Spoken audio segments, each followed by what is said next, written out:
the state will turn out to vote. In our state, we've actually made it easier for people to vote rather than more difficult. We encourage everyone to turn out and vote in this election. We've seen an uptick in early voting in the last couple of days, and we hope that today is a big day for early voting. Governor, since you brought it up, why should voters feel confident when they go to the polls that who they vote for is going to stick with the machine? Well, we've had many elections here in Maryland and continue to have this one that's ongoing. And I'm not sure quite how to answer that question, David.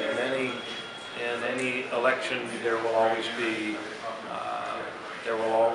some logistical problem here or there. I remember one year we had the fact that a lot of the polling places weren't open on time.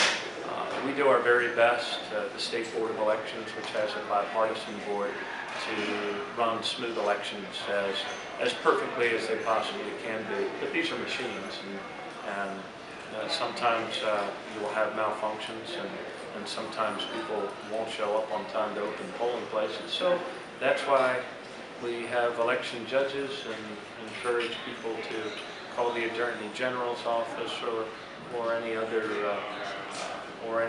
authority to report these things. And now that we all have social media, we can self-publish ourselves if ever there's a problem. So our elections in Maryland have been elections that have been run pretty well, not perfectly. I've never known of a perfect election, but logistically speaking, professionally, our elections are run well here, and we're hoping for a big turnout. That's the main thing. Is so many of our young men and women have put on the uniform of our country to secure the right to vote in other lands, and it's incumbent upon us here to keep faith with them, to honor their service and what we're about as Americans by all of us going out and expressing our opinion. And that's what I'm going to do. That was coming up on the barricade.